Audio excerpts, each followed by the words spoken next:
Hi, I'm Don, and I'm an old school kind of guy. Today I want to talk to you about shipping fish. Now, one of the points of these old school videos is to teach people that sometimes the way they do things is based on what we learned in the old days. Sometimes it's to teach people that there are things that we learned in the old days that people seem to have forgotten or take for granted, and people don't understand in general. So I want to talk about shipping fish in the old days, and you can apply it to the new days. Let's start with a couple generalities. There were no guarantees from shippers. UPS, I don't even know if FedEx existed back then. UPS and USPS, they did not have any guarantees. There were no overnight or second day or 3-day guarantees, and I don't think any of them guaranteed, either one of them guaranteed a live arrival of animals. I mean, you were kind of on your own. So that predicated the requirement that you study and know what you're doing. We didn't have heat packs. There were no little go down to the hunting store and buy some little heat pack, turn it on, and throw it in there. When we shipped fish, we shipped in late spring and early fall, and most of us didn't ship any other time. You were really taking a risk when you were shipping fish. Now, some of the things that we did, I don't hear about people doing anymore. But before we shipped fish, because we had to make sure we did everything possible to make sure they arrived there alive. So one of the things, and I didn't ship fish very often, but one of the things I did was, and I learned all of this from other people, I would do about 4 water changes before I shipped my fish. Now, I didn't do them all in the same day. Hello. I would start about 8 to 10 days before I'm going to ship any fish, and usually I'd put them in a separate tank. I'll come back to that. I would do a water change. If I normally did 10%, I'd do 25%. And I do that every other day until the day I was ready to ship them. Why? Because that gives them cleaner water when you go to ship them, because you're going to use water from the tank. So you have cleaner, purer water. Is it a hassle? Sure, it's a hassle. But if you want to make sure your fish get there alive, that's one of the things that'll help. Now, another thing that some people talk about, I don't hear anybody saying that one, but so one thing some people talk about today is stop feeding your fish 2 days before you're going to bag them up. Good idea. You know what I don't hear anybody talking about is scavengers. Well, what's that? Cory cats, plecos, whatever. You stop feeding the tank, they're still eating. Which means when you ship them, they're still pooping. So what you need to do, and you ship some live bears and some other fish, and they don't necessarily stop eating when you stop feeding, because they'll scavenge a little too, and there's algae around and whatnot. What you need to do, if you're serious about getting your fish there alive, 2 days before you're going to ship, take all the fish you're going to ship and put them in a bare tank. And that might be a problem. If you have aggressive fish, you have to have a different tank for each aggressive fish. I don't care. That's what we did. You know, that's how you get them 2 days without feeding them. Now, you have to know your fish if you want to ship them and get them there healthy.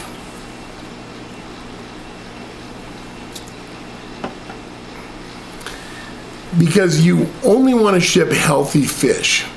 Shipping is stress. Sick fish that go under stress don't usually survive. If they do, they get there and they're barely alive, and then the person receiving them has to nurse them back to health, and that's still a gamble. Are they good enough? So know your fish. Know which ones are scavengers. Maybe you got some fish that all they eat is live food and you ain't giving them live food, then you're fine. But for the rest of them, it might be a little iffy. Know your fish. Somebody asked me a question the other day about shipping fish. They were trying to figure out how to bag them up and make sure there was the right amount of oxygen to water. And they asked me, so did you ever have oxygen tanks in the old days? Yeah, that's kind of a funny question. Sure we did. Where do most people get their oxygen tanks? Even today? From a welding supply company or maybe a medical supply company? Welding's usually cheaper. Yeah, they did welding back then, and they had oxygen in the medical field back then. I'm not that old.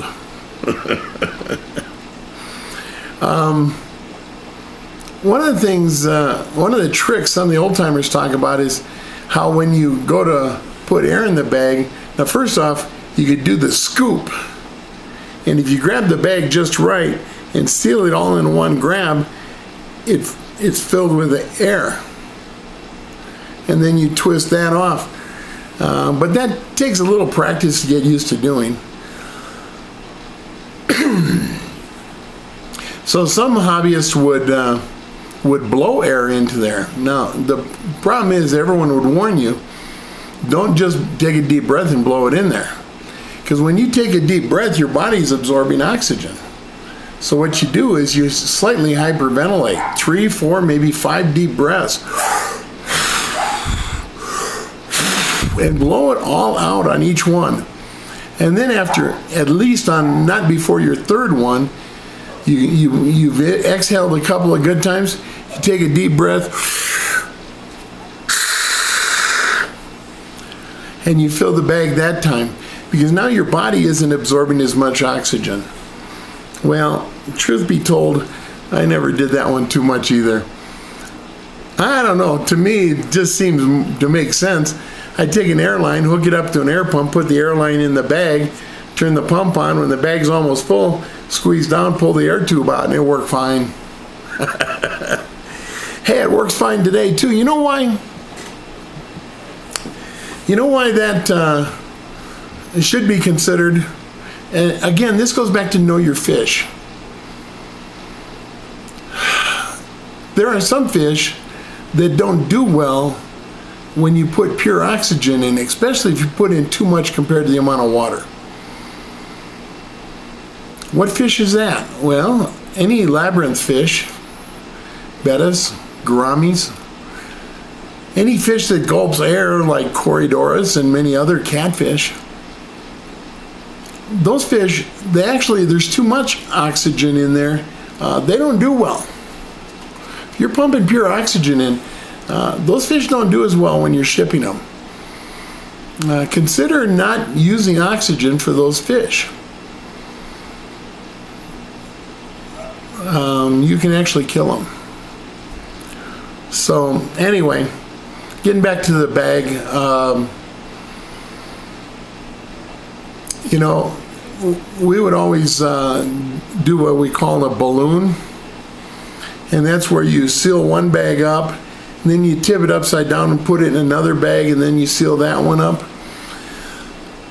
Why did we do that? It was to keep the fish out of the corners of the bag.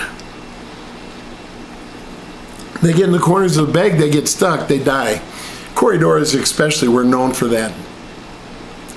And then they die for those corners.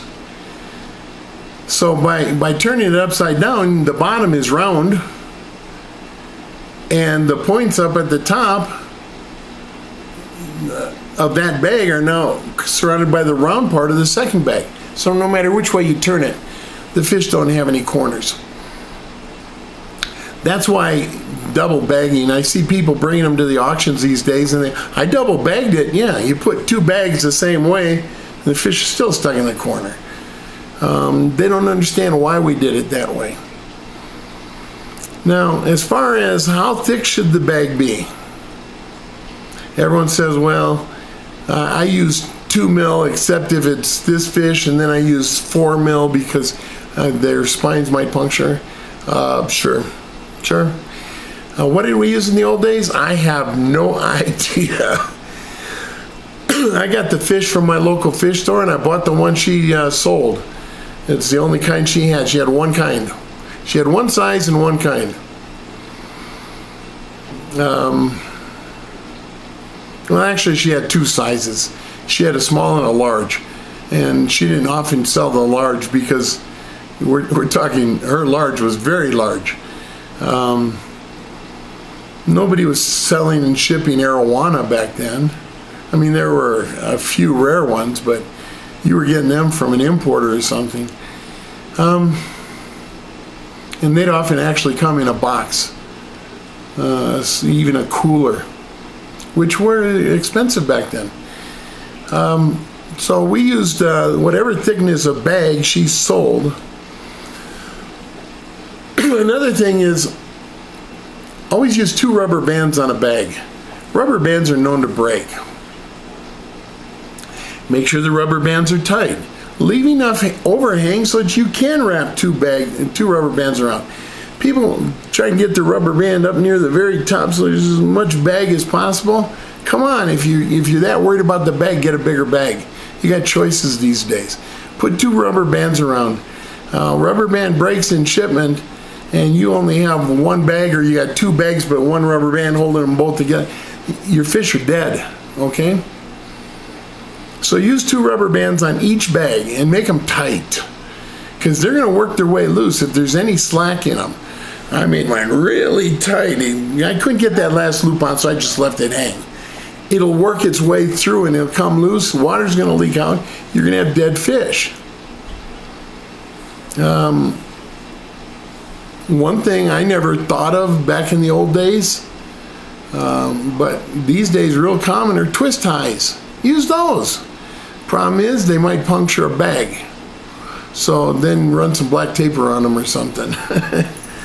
Make sure the ends aren't going to puncture your bag. And speaking of puncturing bags, if you're shipping catfish or any of the large fish, like you want to ship an Oscar, they got some pretty stiff dorsal spines. No, they're not spikes or anything, but they're still a pretty stiff one. The bigger the fish, typically the stronger the dorsal spines are. If you're shipping catfish, you got some real pokers there. You might consider triple bagging. Nowadays we got 2 mil, 3 mil, 4 mil. Triple bag with 4 mil. Forget the breather bags for any of the big fish and for any of the catfish. Anything with spines, forget it. Don't try and go as light as you can. No breather bags, no 2 mil bags. I don't care if you triple layer them. You know what we did in the old days? I'm sure our bags weren't 4 mil because the catfish, even a little Cory, would always seem to puncture mine. So what you could do is, if you were shipping them long, I'm not talking about 2 hours and going to the fish society or whatever. I'm talking about shipping them 3-4 days cross country. Put them in a plastic bag, take about 2-3 layers of newspaper and wrap it around that bag, and then put it in the second bag. It kind of stops the spines from going through more than one bag. It actually works, people.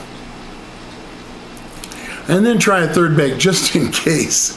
Did I ever put paper around 2 bags, around the first one, and then put that in the second and around? No, I never did. Never had that much trouble. But that's just one of the ideas. I was listening to somebody talk the other day, and he was probably about 35, maybe 40. And he told someone, yeah, back in the old days, I used to use Ziploc bags to ship my fish. And he turned and looked at me and said, "Did you ever do that?" No. You know why? Ziploc bags in the old school days, and I'm talking about like the late 60s and 70s, Ziploc bags weren't very reliable.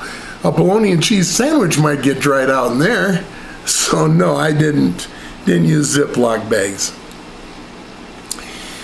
Another trick we learned in the old days that people don't seem to understand these days is the fewer fish in a bag, the better. Can you ship more fish in a bag? Sure. But think about it this way. If you're shipping 50 fish and one fish dies in the bag, you can kill a lot of fish. If you're shipping those 50 fish, and let's say they're neons, and you put them in 5 different bags with 10 fish per bag, and one fish dies, the worst you lose is 10 fish. Depending on how far you're shipping them, that can be significant.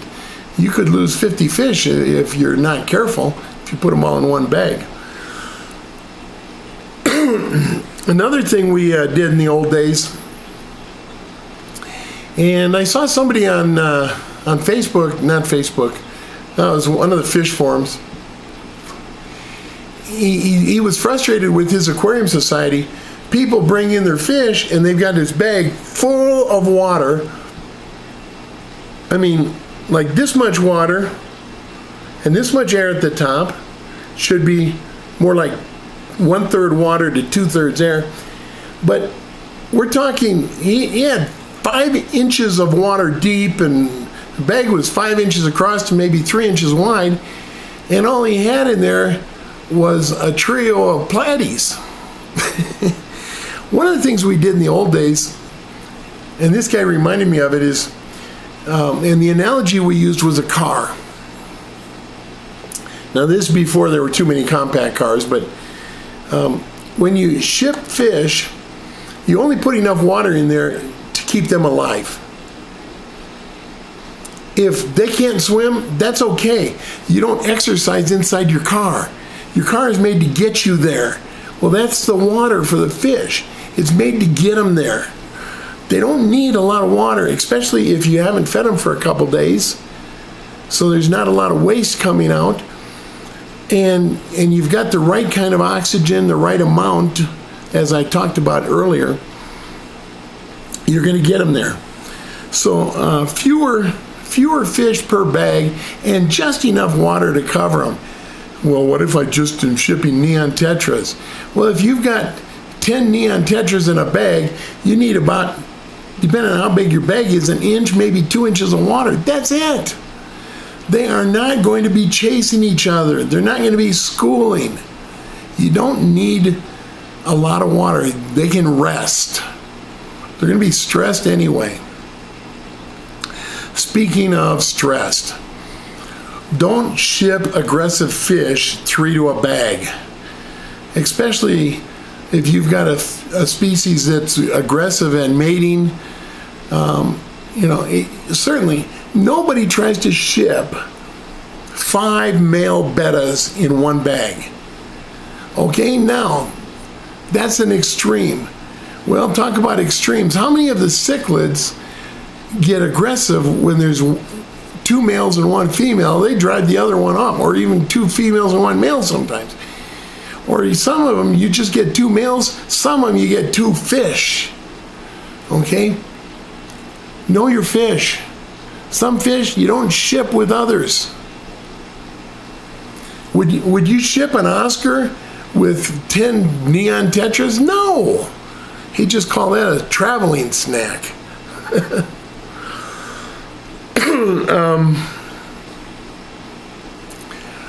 Couple of last thoughts, and then I guess I'll call it quits on this. I've probably gone way too long.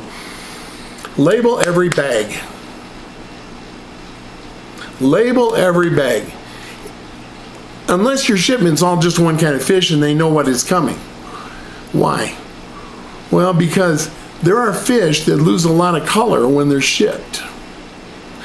And there are fish that have very similar body types to each other, and if they lose color, you don't know what they are. Label the bags. You label them clearly and plainly, and use the indelible marker. I mean, if some water leaks out or something and the labels get wet, now you can't read them, they don't do anybody any good. If you got a computer, print them. That's cheap these days. We didn't do that in the old days. Last thought. I started out by saying we didn't have heat packs in the old days. No, we didn't. I see everyone saying I only ship at certain times of the year. Yeah, we did that in the old days. I also see people talking about, well, I'm going to add heat packs to yours and ship them in the winter. That's nice. We appreciate that. But no matter how much you insulate, you're still dependent on that shipper getting things done. And oh, by the way, for some of you newer folk, you know, if you're going to ship something and it's going to be in the shipping container for 40 hours, put in 80-hour heat packs. Don't go cheap. And you can't take 7 6-hour heat packs and throw them in there. They don't work that way. They last 6 hours. What you're doing is you're making your fish hot for 6 hours and then letting them freeze for the rest of the time. We call that frozen food. So understand what you're doing, people. And I like shippers that say we only ship on Monday, Tuesday, Wednesday, or Monday, Tuesday, or whatever. Back in the old school days, UPS only ran Monday through Friday. Post office didn't deliver special delivery. It was all by your mailman. So he didn't want to carry a bunch of fish around in a box anyway. So it was mostly just small stuff that he'd carry. And then it's running around in his truck all day.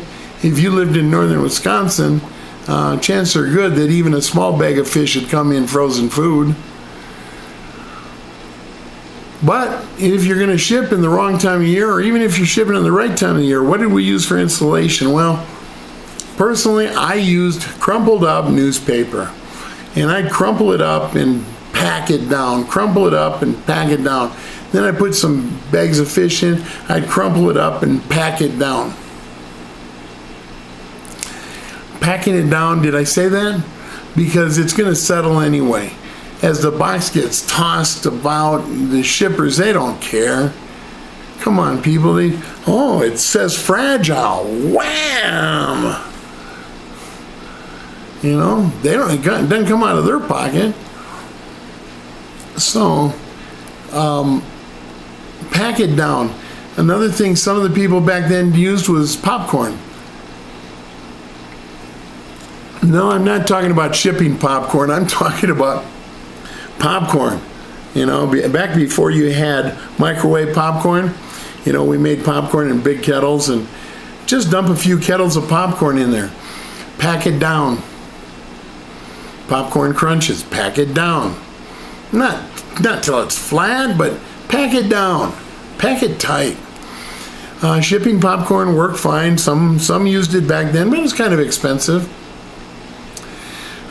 If somebody did a lot of handyman work or had somebody in the construction trade, they might use insulation.